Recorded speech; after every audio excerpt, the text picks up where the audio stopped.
Price ද load. මගේ ආදරණීය සහෝදර සහෝදරියනේ, ඔගොල්ලෝ සේරමලා සනීපෙන් සන්තෝෂෙන් සතුටින් ඉන්නවා කියලා මම යේසුස් වහන්සේ නාමයෙන් මම විශ්වාස කරනවා. අද අපිට තියෙන ගොඩක් ප්‍රශ්නයකට අයි අපි පැටලෙන්නේ කියන්නේ. දැන් අපි යේසුස් වහන්සේ ඇතුලේ අපි ඉන්නකොට අපිට හොඳ දෙවියෙක් ඉන්නවා. අපේ ප්‍රශ්න වල කියන්න, ඒ ප්‍රශ්න වල අපිට ගැලවීමක් වෙන්න අපිට හැම පාරම පෙන්වන්න පුළුවන් දෙවියෙක් තමයි යේසුස් වහන්සේ කියන දෙවියෙක්. නමුත් අයි අපිට අද ගොඩක් ප්‍රශ්නයකට අපි පැටලෙන්නේ. අපිට තියෙන එකම ප්‍රශ්නය,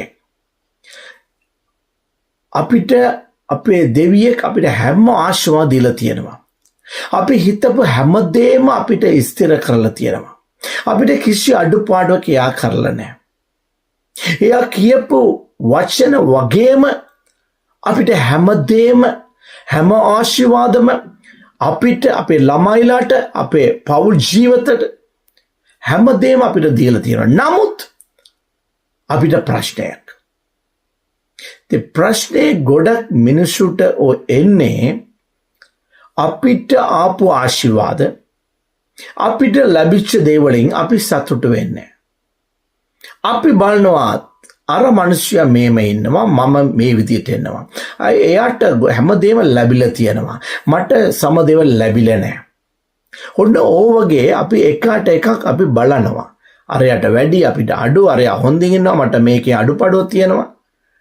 නෑ මගේ සහෝදර සහෝදරියනේ, අපිට ලැබිච්ච දේවලින් අපි සතුට වෙන්න ඕනේ. සම මිනිසුන්ට ඒක නැතුව ඉන්නවා කොච්චර මිනිසුන්ට ගොඩක් ප්‍රශ්න වල තියෙනවා. නමුත් අපේ යේසුස් වහන්සේ අපිට කිසි ප්‍රශ්නයක් අපිට දීලා නැහැ. සමහර වෙලාවට ඒ ප්‍රශ්නේ අපිට ආවොත් ඒකෙන් කොහොමද ගැලවිලා එළියට එන්න ඕනේ කියන පාරක් අපිට පෙන්නනවා. ඒ නිසා කවදාවත් ඔබලාට ලැබිච්ච ආශිර්වාදයෙන් ඔයගොල්ලෝ සතුට වෙලා යේසුස් වහන්සේට හැමදාම ස්තුතිවන්ත වෙන්න. තව එක්කෙනෙක්ට ඒක ඔයගොල්ලෝ කවදාවත් ඒක කම්පෙයාර් කරලා බලන්න එපා. ඒ සතුටා තමයි ඔය කියන්නේ.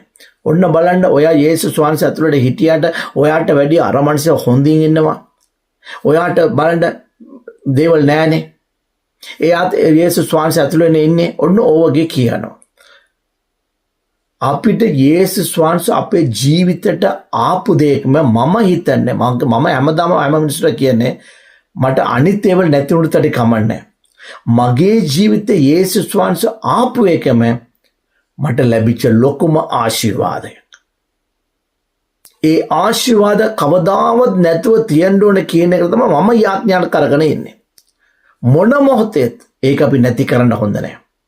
අපිට ලැබිච්ච දේවලින් අපි සතුටෙන් එයාට ස්තුතිවන්ත කියාගෙන